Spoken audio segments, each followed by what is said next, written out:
ಓಂ ಶಾಂತಿ. ಮುರಳಿ ದಿನಾಂಕ 15/7/2026. ಪ್ರಾತಃ ಮುರಳಿ. ಬಾಪ್ದಾದ ಮಧುಬನ. ತಂದೆಯು ತಿಳಿಸುತ್ತಾರೆ, ಮಧುರ ಮಕ್ಕಳೇ, ಯೋಗ ಬಲದಿಂದಲೇ ಆತ್ಮದ ತುಕ್ಕು ಕಳೆಯುವುದು. ಆದ್ದರಿಂದ ಇದರಲ್ಲಿ ಎಂದೂ ಹುಡುಗಾಟಿಕೆ ಅಥವಾ ಆಲಸ್ಯ ಮಾಡಬೇಡಿ. ಪ್ರಶ್ನೆ: ತಂದೆಯು ಮಕ್ಕಳಿಗೆ ಬೇಹದ್ದಿನ ಆಸ್ತಿಯನ್ನು ತೆಗೆದುಕೊಳ್ಳಲು ಯಾವ ಯುಕ್ತಿಯನ್ನು ತಿಳಿಸಿದ್ದಾರೆ? ಅದರಲ್ಲಿ ಮಾಯೆಯು 4 ಕಡೆ ವಿಘ್ನವನ್ನು ಹಾಕುತ್ತದೆ. ತಂದೆಯು ಮಕ್ಕಳಿಗೆ ಬೇಹದ್ದಿನ ಆಸ್ತಿಯನ್ನು ತೆಗೆದುಕೊಳ್ಳಲು ಯಾವ ಯುಕ್ತಿಯನ್ನು ತಿಳಿಸಿದ್ದಾರೆ? ಅದರಲ್ಲಿ ಮಾಯೆಯು 4 ಕಡೆ ವಿಘ್ನವನ್ನು ಹಾಕುತ್ತದೆ. ಉತ್ತರ: ತಂದೆಯು ಯುಕ್ತಿಯನ್ನು ತಿಳಿಸಿದ್ದಾರೆ.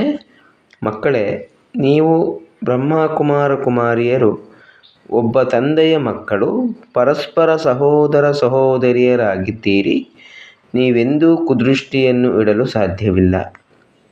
ಸಹೋದರ ಸಹೋದರಿಯರು ವಿಕಾರದಲ್ಲಿ ಹೋಗಲು ಸಾಧ್ಯವಿಲ್ಲ.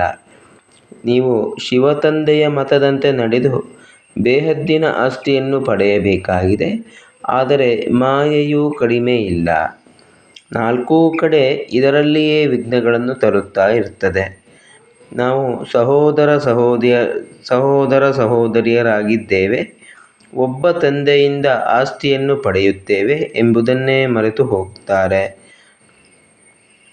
ಗೀತೆ: ನಿಮ್ಮನ್ನು ಪಡೆದ ನಾನು ಜಗತ್ತನ್ನೇ ಪಡೆದೆನು. ಮಧುರಾತಿ ಮಧುರ ಅಗಲಿ ಹೋಗಿ ಮರಳಿ ಸಿಕ್ಕಿರುವ ಮಕ್ಕಳ ಪ್ರತಿ ಮಾತಾಪಿತಾ ಬಾಪ್ದಾದರವರ ನೆನಪು, ಪ್ರೀತಿ ಹಾಗೂ ಸುಪ್ರಭಾತ. ಆತ್ಮಿಕ ಮಕ್ಕಳಿಗೆ ಆತ್ಮಿಕ ತಂದೆಯ ನಮಸ್ತೆ. ನಾವು ಆತ್ಮಿಕ ಮಕ್ಕಳಿಂದ ಆತ್ಮಿಕ ತಂದೆ ತಾಯಿಗೆ ನೆನಪು, ಪ್ರೀತಿ, ಬೆಳಗಿನ ವಂದನೆಗಳು ಹಾಗೂ ನಮಸ್ಕಾರಗಳು. ಧಾರಣೆಗಾಗಿ ಮುಖ್ಯ ಸಾರ. ಮೊದಲನೇ ಪಾಯಿಂಟು: ಕರ್ಮಾತೀತ ಸ್ಥಿತಿಯನ್ನು ಪ್ರಾಪ್ತಿ ಮಾಡಿಕೊಂಡು ಮನೆಗೆ ಹಿಂತಿರುಗಿ ಹೋಗಬೇಕಾಗಿದೆ.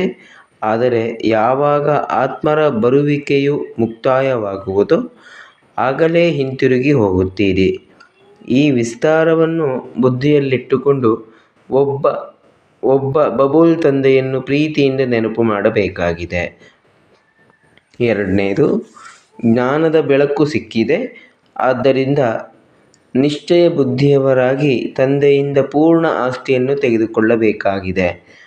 ಎಲ್ಲಿದ್ದರೂ ಸಹ ನೆನಪಿನ ಬಲದಿಂದ ಆತ್ಮವನ್ನು ತಮೋಪ್ರಧಾನದಿಂದ ಸತೋಪ್ರಧಾನರಾಗುವ ಪುರುಷಾರ್ಥ ಮಾಡಬೇಕಾಗಿದೆ.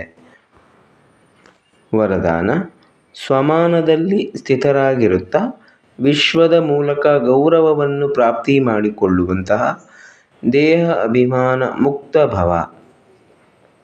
ಸ್ವಮಾನದಲ್ಲಿ ಸ್ಥಿತರಾಗಿರುತ್ತಾ ವಿಶ್ವದ ಮೂಲಕ ಗೌರವವನ್ನು ಪ್ರಾಪ್ತಿ ಮಾಡಿಕೊಳ್ಳುವಂತಹ ದೇಹ ಅಭಿಮಾನ ಮುಕ್ತ ಭವ. ವಿದ್ಯಾಭ್ಯಾಸದ ಮೂಲ ಲಕ್ಷ್ಯವಾಗಿದೆ ದೇಹ ಅಭಿಮಾನದಿಂದ ಭಿನ್ನವಾಗಿದ್ದು ದೇಹಿ ಅಭಿಮಾನಿ ಆಗುವುದು.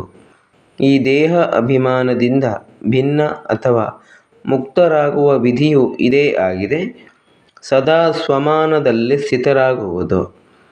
ಸಂಗಮಯುಗದ ಹಾಗೂ ಭವಿಷ್ಯದ ಅನೇಕ ಪ್ರಕಾರದ ಸ್ವಮಾನಗಳು ಏನಿದೆಯೋ ಅದರಿಂದ ಯಾವುದಾದರೊಂದು ಸ್ವಮಾನದಲ್ಲಿ ಸ್ಥಿತರಾಗಿರುತ್ತಾ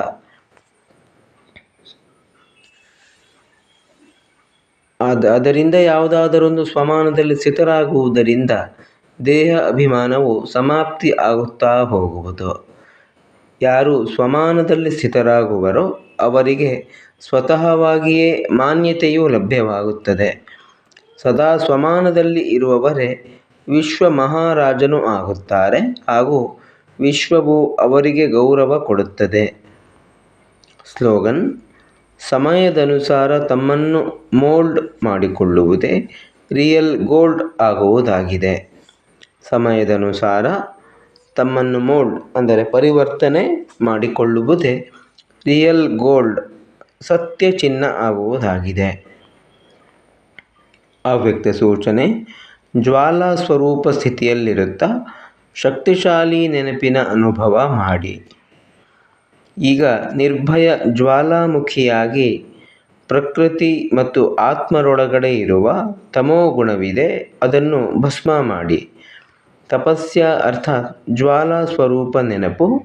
ಈ ನೆನಪಿನ ಮೂಲಕವೇ ಮಾಯೆ ಅಥವಾ ಪ್ರಕೃತಿಯ ವಿಕರಾಳ ರೂಪವು ಶೀತಲವಾಗುವುದು.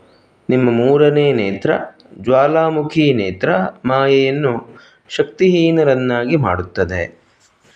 ಓಂ ಶಾಂತಿ.